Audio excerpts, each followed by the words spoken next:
Hello, hello! Magandang buhay po sa inyong lahat. Isang napakainit na araw ng Huwebes sa inyong lahat. Welcome back po sa aking YouTube channel, ang Ate Babes Vlog.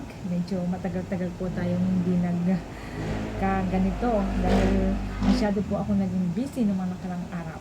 Kaya naman, babawi po ang Ate Babes. Magkwentuhan po tayo. Ngayon po ay mag-aalmusal ako at medyo tanghali na po ang aking almusal tulad ng dati ay altanghal po ito. Pero bago po yan, gusto ko muna magpasalamat at i-shout out ang aking mga viewers, mga subscribers, ang aking mga kaibigan, mga kapamilya. Shout out po sa inyong lahat.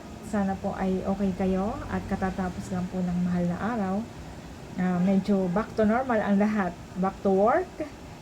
At gusto ko pong magpasalamat sa aking mga bagong subscribers. Medyo hindi po maganda ang ating pagpasok ng subscribers ngayon. Dahil nung nakaraan po ay may pumasok na 8 tapos nasundan po ng 2 lang. Sa loob ng 2 araw. Isa-isa lang po ang pasok. Kaya naman, baka naman po mayroon pang hindi nakasubscribe sa inyo. Nakikiusap po ang inyong Ate Babes na sana po ay i-subscribe ninyo ang aking YouTube channel, ang Ate Babes Vlog. Napakahirap pong humanap ng kumuha ng subscriber talaga. Medyo nahihirapan po ang iyo Ate Babe siguro dahil po nag-uumpisa pa lamang naman. Ngayon po ay 1 buwan, sakto kahapon po 1 buwan na po ang aking YouTube channel. Kaya maganda naman po ang aking views, kaya naman natutuwa ang inyong Ate Babe sa pagsuporta ninyo at manood ng aking mga videos. At ang pinapakiusap ko na lamang po ay ang subscriber talaga. Sana po ay yakapin ninyo at tulungan ninyo ang aking munting YouTube channel. At ngayon pong umaga, ituloy na natin ang ating pagkain.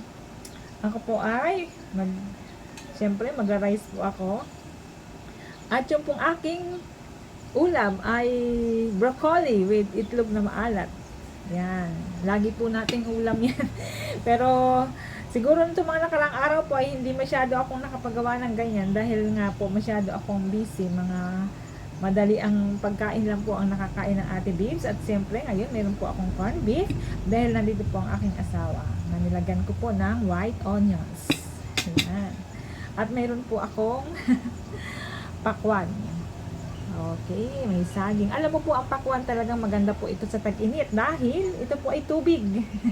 Ang ganda po ng pakwan namin nabili na yan. Napakapula at napakatamis. Ang laki po niyan. Ito po, tingnan niyo po. Ang laki ng pakwan. Nakahati na po ito dahil talagang hindi rin to tinigilan ng asawa ko. Ayan. Tingnan po natin, tikman natin tong aking kinain. Itong aking talang yung ginawang broccoli. Masarap po siya kasi yung broccoli po talagang maganda po ito sa katawan.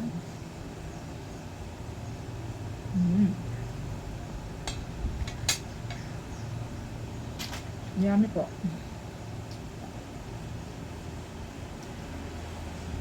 Yummy po talaga siya. Kumusta po ang aking kapamilya dyan sa Marinduque? Sana okay kayong lahat. Alam mo po, marami nagpapa-shoutout sa akin. Minsan, di ko na rin po maalala. Shout out pala kay Ate Elena. O ano, di ba? Ate Elena Perlas diyan sa Marinduque. Sabi niya sa akin, lagi ko daw siyang i-shout out ko daw siya. Shout out sa iyo, Ate Elena. At kay Ronaldo Chan, nagpapa-shout out din siya. Kay Vicente Lambuson, shout out sa iyo. Nag-message din siya sa akin na i-shout out ko daw siya. Sana po ay hindi lamang yon ang aking mga kaibigan. Marami nagsasabi na i-shoutout ko sila. Shoutout sa inyo at sana ay okay kayong lahat. At God bless po sa mga subscribers ko na talagang, sa mga viewers din na hindi talaga nagsasawang manood ng aking mga views, mga videos. Pasensya na po kayo minsan na kakamalian yung Ate Babes. Ang inyo pong Ate Babes ay natutuwa talaga sa mga views ko kasi talaga pong medyo umuusad talaga, lalo na po yung aking mga short videos. Maganda po ang outcome, maganda po ang views ko. Sana po ay magtuloy-tuloy. Yun nga lang po talagang yung subscribers po ang medyo problema ko. Ano mo kaya ang magandang gawin na inyong Ate Babes para dumami ang subscribers? Hindi lang po talaga ako medyo masyado makapokus ngayon talaga dahil sobrang busy rin po ang inyong ate at marami po ang bagay-bagay na ginagawa sa araw-araw. Una-una na po yung ating trabaho, syempre hindi natin pwedeng pabayaan. Okay? Pero darating po ang araw na tayo po ay magkakasama-sama ng tuloy-tuloy at magiging for good. Yun lamang po siguro sa araw na ito at maraming salamat po ulit sa inyong lahat. God bless po. At mag-iingat po kayong lagi. Napakainit po ng panahon, sobrang init. Kaya naman, ang nire-recommenda ko mong prutas ay ang pakwan. Dahil ang pakwan po ay tubig. Thank you. God bless you all.